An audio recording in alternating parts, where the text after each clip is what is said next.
Ang pelikula ay nagbubukas sa isang video clip na nagpapakita kung paano ang Estados Unidos ay palaging isang malugod na lugar para sa mga tao sa buong mundo.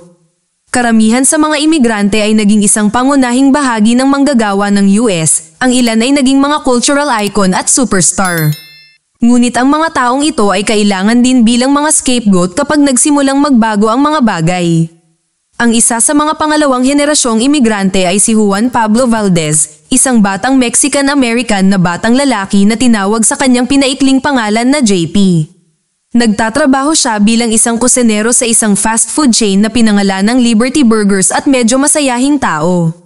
Isang gabi, si JP at ang kanyang pamilya ay nag-host ng isang party sa kanilang bahay para sa kanilang malalapit na kaibigan. Ang kanyang kapatid na babae na si Lily ay tinanggap lamang sa Columbia University at malapit nang maglakbay sa New York para sa karagdagang pag-aaral. Lahat ng naruroon ay nasisiyahan sa mga pagdiriwang at labis na ipinagmamalaki ang kanyang tagumpay. Si nanay ay abala sa masasayang pag-uusap habang si Lily ay nag-aaliw sa mga bisita sa pamamagitan ng paggawa ng fortune origami. Biglang pumasok sa bahay ang ilang armadong opisyal mula sa US Immigration Department. Walang nakakaalam kung ano ang nangyayari ngunit pinipigilan nila ang buong pamilya. Nang sumunod na araw, isang bagong draconian na batas ang ipinatupad sa ilalim ng pamumuno ng konserbatibong gobernador na si Finn Harper. Siya ay nagtatag ng isang no-tolerance policy laban sa bawat isang iligal na imigrante at kanilang mga anak, maging ang mga ipinanganak at lumaki sa Amerika. Sa ilalim ng bagong kautosang ito, ang lahat ng mga sospek ay ikukulong ng walang paglilitis habang ang kanilang mga anak ay ipapatapon. Hanggang sa gawin ang susunod na aksyon, sila ay ihihiwalay sa mga grupo at itatago sa mga kampo. Kaya, si JP ay nahiwalay sa kanyang pamilya at ipinadala upang manirahan sa isang open space kasama ang isang grupo ng mga estranghero. Pagkatapos ng 2 araw sa kampo, sa wakas ay nakita niya si Lily sa labas lamang ng kampo. Sinubukan niyang tawagan siya ngunit mabilis siyang dinala sa bus. Sa ika-4 na araw, si JP at ang ilang piling tao ay dinadala sa isang opisyal ng imigrasyon. Nagmumungkahi siya ng ilang paraan para maibalik ang kanilang pamilya ngunit karamihan sa mga ito ay kinabibilangan ng paggastos ng malaking pera o pagkuha ng abogado. Ang pinakamadaling paraan ay ang makilahok sa isang programa ng serbisyo sa komunidad. Ang mga taong mag-a-apply ay dadalhin sa isang bahay ng matatanda kung saan kailangan nilang alagaan ang mga matatandang retirado. Kung makumpleto nila ang mga tuntunin ng serbisyo, ang kanilang mga pamilya ay palalayain at maaari silang bumalik sa kanilang normal na buhay. Sa proseso ng pagpili, nakikipagkaibigan si JP sa isang grupo ng mga tao. Una ay isang black Hispanic na lalaki na nagngangalang Big Mac. Isa siyang chick boy at walang pakialam sa programa. Mayroon ding isang batang babae na nagngangalang Camila na isang aktivista na nauugnay sa Democratic Party. Pagkatapos, mayroong isang paranoid na lalaki na nagngangalang Chris na nag-iisip na sila ay bibigyan ng bawal na gamot at papatayin sa programa. At pagkatapos, sumama sa kanila ang isang misteryosong babaeng Argentinian na nagngangalang Micah. Di nagtagal, ipinadala ang grupo sa tahanan ng matatanda kung saan nakilala nila ang tagapagtatag na si Eric Dane. Binigyan niya sila ng maikling talumpati tungkol sa programang ito bilang isang karanasan sa pag-aaral para sa maraming bata. Pagkatapos ay ibibigay sila sa mga security officer na sina Cynthia at James. Sa kanilang pananatili sa establishmento, ang mga opisyal na ito ay aasikasuhin ang lahat ng kanilang mga pangangailangan. Sila ang magpapasya kung sino ang unang aalis at kung sino ang hindi. Ang mga kalahok ay pinapasuot din ng tracker sa kanilang mga paa na mahahanap sila sa lahat ng oras. Ang buong proseso ay lubhang kahina-hinala ngunit ang mga baguhan ay hindi gaanong iniisip ito. Pagkatapos nito, binibigyan sila ng tour sa buong establishment. Habang naglalakad sa hardin, nakipagtitigan si JP sa isang matandang babae na nagngangalang Greta. Kakaiba ang itsura niya at tinititigan siya nang hindi napuputol ang eye contact sa kanya. Pagkatapos, dinala sila sa lounge area at iniiwan upang aliwin ang matatandang bisita. Ang mga kabataan ay maaaring makipag-usap sa kanila, magbasa ng mga libro sa kanila, maglaro ng chess, at iba pa. Ang kanilang pangunahing layunin ay upang matiyak na ang mga bisita ay hindi gumala sa lugar dahil lahat sila ay may dimensya. Sa lunch break, si JP at ang grupo niya ay sabay na umupo para kumain. Nakakadiri ang lasa ng meatloaf na lalong nagpapasira sa kanilang espiritu dahil kailangan nilang kainin ito araw-araw mula ngayon. Tumanggi si Chris na kumain o uminom ng kahit ano na sinasabing may hinalo ang gobyerno sa kanilang pagkain. Ginagamit lang niya ang kanyang inhaler sa buong pagkain habang ang iba naman ay nilalamon ng anumang ibibigay sa kanila. Ilang sandali pa, sa wakas ay nakilala nila at nakasalamuhan nila ang mga matatandang nakatira sa establishmento. Ang lahat ay pumipili ng taong aalagaan habang hinahanap ni JP si Greta sa silid at nilapitan siya. Hindi ito umimik at nakatitig lang sa kanya. Kinuha ito ni JP bilang isang pahiwatig at sinimulan siyang basahan ng isang libro. Biglang nawala ng kontrol sa emosyon ang matandang babae at sinabihan si JP na dito siya mamamatay. Kapag hindi siya nagpakita ng mga palatandaan ng paghinto, pinapakalma siya ni Cynthia at inilayo siya sa iba. Si JP ay naiwang nagulat at nakonsensya sa pag-aakalang siya ang dahilan ng pagkasira niya. Isang buong araw ang lumipas sa pasilidad ngunit ayaw pa rin kumain ni Chris. Ang kakulangan sa nutrisyon ay nagiging dahilan upang siya ay maging paranoid kaysa sa dati. Sa tingin niya ay one-sided ang bintana sa likod ng dining hall at may nakabantay sa kanila mula sa kabilang side. Ang iba sa grupo ay hindi naniniwala sa kanya kaya para patunayan ang kanyang sarili, sinubukan niyang buksan ang pinto. Dahil dito, siya ay pinatahimik at kinaladkad palayo sa infirmary. Kinagabihan, nagising si JP at pumunta sa banyo. Hindi nagtagal ay nakatagpo siya ng isang kwago na lumilipad nang makita siya. Lalong naging kakaiba ang mga pangyayari nang bigla niyang makita ang isang hubad na matandang babae sa malapit na nakatingin sa kanya. Siya ay sumigaw nang si Virgil ay magpapalaya sa iyo at nagpatuloy sa pag-atake sa kanya. Natigilan si JP sa gulat hanggang sa dumating ang security at dinala ang babae. Kinabukasan, maagang gumising ang mga kabataan para sa trabaho. Ang opisyal ng seguridad, si James, ay tinawag si JP ng racist slur na nagdudulot ng bahagyang pagtatalo sa pagitan ng dalawa. Habang inaalagaan nila ang isang matandang lalaki, inatake muli si JP. Ang kawawang bata ay nahulog at nawalan ng malay. Bumalik siya sa kanyang katinoan ng hapon na iyon sa infirmary. Sa kanyang sorpresa, nasa kwarto din si Lily sa tabi niya. Ibinunyag niya na siya ay kasama niya sa lahat ng panahon at hinihiling sa kanya na tumingin ng mas mabuti. Ngunit biglang nagising si JP, na pagtantong panaginip lamang ang kanyang nakita. Samantala, hindi pa rin bumabalik si Chris mula nang siya ay pinatahimik sa huling pagkakataon. Tinanong ng mga kabataan si Cynthia tungkol dito at ibinunyag niya na pinabalik siya sa detention center dahil sa hindi pagiging masunurin. Pagkatapos niyang umalis, tahasang sinabi ni Big Mac na nagsisinungaling siya. Natagpuan niya ang inhaler ni Chris sa hallway 1 oras na ang nakalipas, ibig sabihin ay nasa facility pa rin siya at may itinatago sa kanila ang mga manggagawa. Kinagabihan, dinala ni Big Mac si Greta sa kanyang kaibigan sa silid ni Philip. Naniniwala siyang magiging magandang bonding experience para sa dalawang matanda ang paggugol ng oras ng magkasama. Gayunpaman, habang sineset up niya ang TV, may kakaibang nangyari kay Philip. Nagsisimulang magbitak ang kanyang mga buto at bumagsak siya sa kama. Hindi nagtagal ay tuluyan nang nawalan ng kontrol ang matanda at umaktong parang sinaniban siya. Ang kanyang katawan ay nanginginig, natitiklop sa isang baligtad na posisyon at siya ay namatay sa kalaunan. Natrauma si Max sa nakita niya ngunit nang maglaon, idineklara na ang sanhi ng kamatayan ay heart failure. Sa sumunod na eksena, tinawag ni Eric sina James at JP sa harapan ng bakuran at ipinakilala sa kanila ang kanyang alagang kwago, si Virgil.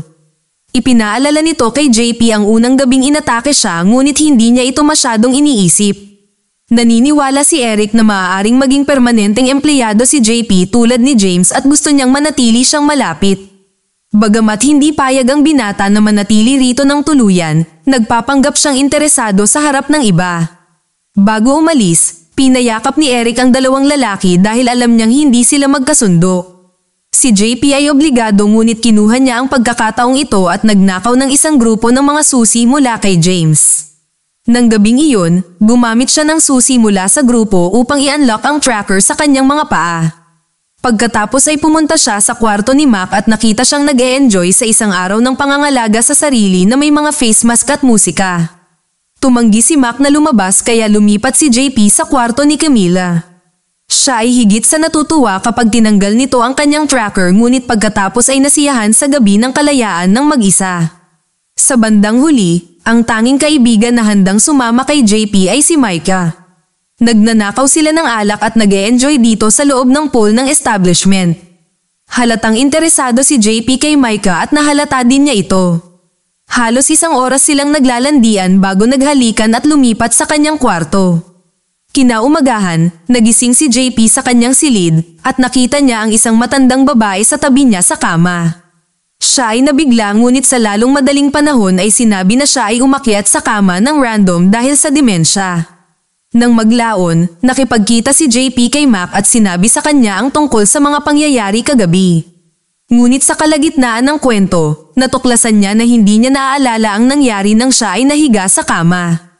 Habang sinusubukan niyang alalahanin ang mga pangyayari, nakita niya si Greta na naglalaro ng isang fortune-telling origami. Ipinaalala nito sa kanya ang kanyang kapatid na babae na madalas gawin ang parehong bagay para sa kanilang mga pinsan. Tinanong ni JP ang ginang kung may nagbigay nito sa kanya ngunit walang sagot na natanggap. Bigla niyang hinawakan ang kanyang mga kamay at nagsimulang manginig bago dumating ang mga gwardya at patahimikin siya. Kasunod nito, pinag-usapan ni JP at ng iba pang grupo ang insidente. Sa kanilang pag-uusap, ibinunyag ni Camila na wala siyang maalala kagabi na parang nag-blackout siya. Natuklasan din nila ang isang marka sa kanyang leeg at nagteteorya na siya ay binigyan ng pampakalma. Kalaunan ng gabing iyon, si JP, na ngayon ay nagsisimula ng makaramdam na mayroong isang bagay na hindi kapani-pani walang nangyayari, ay nagpa siya na maghanap sa pasilidad. Pumunta muna siya sa infirmary kung saan ang mga security guard lang ang pinapayagang pumunta. Lumapit siya kay Greta na nandoon din at may nakita siyang butterfly tattoo sa likod ng kanyang tenga. Ang tattoo ay kapareho ng nakita ni JP sa kanyang kapatid noong gabing ni Raid ang kanilang bahay. Malinaw na sa kanya ngayon na ang inaalagaan niyang matandang babae ay walang iba kundi ang kanyang kapatid. Gayunpaman, bago siya makakilos, nahanap siya ni James at pinatalsik siya. Kinabukasan, ang iba sa grupo ay naghihinala sa pagkawala ni JP. Nagpa siya silang sumilip sa opisina ni Eric para makita kung may mahanap sila. Pumasok sa loob sina Micah at Mac habang nasa labas si Camila para bantayan si James. Pagkatapos maghanap sa paligid ng ilang sandali, nakita ni Mac ang blueprint ng ilang uri ng grinding machine. Muntik na silang mahuli nang pumasok si James sa silid ngunit nabigo siyang makita silang nagtatago sa sulok. Sa ibang lugar, nagising si JP na naka-wheelchair sa tabi ng 2 taong kaedad niya. Ngunit nang tumalikod sila upang harapin siya, naiwan siyang tulala. Ang kalahati ng kanilang mukha ay matanda na, habang ang isa ay bata pa. Sa sobrang takot niya, nalaman ni JP na ganoon din ang mangyayari sa kanyang mukha. Unti-unti na niyang naiintindihan kung ano ang nangyayari sa pasilidad. Sa isang stroke ng magandang kapalaran, nagkaroon siya ng pagkakataon tumakas sa upuan at tahimik na naglakad sa lugar. Nakarating si JP sa isang kwarto, pero para makatakas, kailangan niyang hulaan ang password ng pinto. Naalala ng binata ang sinabi sa kanya ni Greta ilang araw na ang nakalipas, tulad ng papalayain ka ni Virgil. Kaya, sinubukan niyang ilagay ang salitang Virgil at ang pinto ay nagbukas. Sa parehong oras, sina Governor Finn at Eric ay nasa isang outlet ng chain restaurant na Liberty Burgers. Pagmamayari din nila ang buong tindahan at natutuwa sila sa kita na kanilang kinikita kamakailan. Sa gitna ng pag-uusap, nagtanong si Finn kung may nagreklamo tungkol sa burger patties sa nakalipas na buwan. Kumpiyansa na sinabi ni Eric na imposible ito dahil natagpuan niya ang perpektong alternatibo para sa ham. Bumalik sa lumang tahanan, pumasok si JP sa isang silid na tila isang uri ng production unit. Ngunit ang kanyang nadatnan ay nagpabigla sa kanyang kaibuturan, may ilang mga patay na katawan ng tao sa mga ziplock bag. Pagkatapos ay ipinahayag na si Eric ay gumagamit ng karne at buto ng tao upang lumikha ng mga patties ng burger dahil ang tunay na karne ay masyadong mahal. Ginagamit nila ang mga katawan ng mga kabataang imigrante sa refugee upang gumawa ng komersyal na karne. Ang mga iligal na imigrante ay binibigyan ng iba't ibang mga hormone upang mapahina ang kanilang mga kalamnan at bilang isang side effect, ang mga tao ay tumatanda. Nagbigay ito sa negosyo ng perpektong cover para sa kung ano ang ginagawa nila dito. Ang paghahayag na ito ay ikinagulat ni JP at nabangga niya si Micah habang sinusubukang tumakas. Lingid sa kaalaman ng kawawang bata, si Micah ang inutusan ni Eric para bantayan ang lahat mula sa loob. Pinatulog niya si JP gamit ang taser at ibinalik sa loob. Sa ibang lugar, nasa infirmary si Mac dahil sa pinsalang natamo niya habang nagtatrabaho sa bakuran. Doon, narinig niya ang tawag ni James kay Camila at sa wakas ay natuklasan niya ang katotohanan tungkol sa establishmentong ito. Dahil ayaw niyang mapunta sa kaparehong kapalaran ng iba, nagpasya siyang gumawa ng agarang aksyon. Nagnakaw si Mac ng isang grupo ng mga susi mula sa malapit at pumasok sa mga air vent para magtago. Hindi nagtagal ay nakarating siya sa itaas ng silid ni Camila sa pamamagitan ng vent at binigyan siya ng isang susi upang ma-unlock ang kanyang tracker. Pagkatapos ay nagpasya ang dalawa na pumunta sa kanilang magkahiwalay na paraan upang matulungan si JP mula sa iba't ibang panig. Kasunod nito, pumunta si Camila sa dining hall at nalaman na tama si Chris tungkol sa one-way window. Hindi niya maaaring bigyan ng babala ang iba, gayunpaman, pinatumba siya ng gwardya mula sa likuran. Nang bumalik siya sa kanyang katinoan, kalahati ng kanyang mukha ay tumanda na rin ng husto. Nasa tabi niya si JP at ipinaliwanag niya na wala na silang masyadong oras. Bagamat sila ay mahina, nagpasya silang magplano ng isang matapang na pagtakas. Nang gabing iyon, kinulong ng lahat ng matatanda sina Cynthia, Micah, at James, at sinalakay sila. Sinubukan ni JP na tumakbo palabas ngunit kinuha ng isang gwardya ang kanyang urine bag at pilit itong hinahatak. Sa kabutihang palad, dumating si Mac sa lugar mula sa isang overhead vent at sinakal ang guard hanggang sa kanyang kamatayan. Siya at ang iba pang matatanda ay tumakbo palabas habang sina JP, Camila, at Lily ay nasa production room. Doon, nakita nila si Chris na buhay pa ngunit nakakulong sa isang hawla. Ngunit bago nila siya mapalaya, dumating si Eric sa lugar. Nagalit siya at sinisisi si JP sa pagkasira ng negosyo niya. Pagkatapos ay sinimulan niyang suntukin si JP na masyadong mahina para gumanti dahil sa artipisyal na pagtanda. Pagkatapos ng isang malupit na pambubugbog, inilagay ng masamang negosyante si JP sa isang plataporma na dumiretso sa isang gilingan ng karne. Pansamantala, napansin ni Lily na nagsisimula ng manginig si Chris at nagiging hindi pangkaraniwang agresibo. Ang overdose ng tenderizing hormones ay unti-unti siyang nagiging walang sense na parang hayop. Ngunit ito ay nagbibigay kay Lily ng perpektong ideya. Pinindot niya ang pindutan upang buksan ang pinto ng hawla na nagpapahintulot sa barbaro na si Chris na lumabas. Dumiretso siya kay Eric at kinagat ang leeg ng masamang negosyante. Nakalulungkot, hindi nagtagal ay namatay si Chris habang ang kanyang katawan ay unti-unting bumigay dahil sa lahat ng mga artipisyal na hormone na pinalaman sa kanya. Sa pagtatapos ng pelikula, iniulat na tumakas si Finn sa bansa at ang buong chain ng burger ng Liberty ay itinigil. Ang ina ni JP ay pinalaya, kasama ang lahat ng iba pang mga magulang na imigrante na sa wakas ay makikita na ang kanilang mga anak. Mag-subscribe para sa higit pang mga video na tulad nito, i-on ang notification at mag-iwan ng like para matulungan ang aming channel. Salamat sa panunood.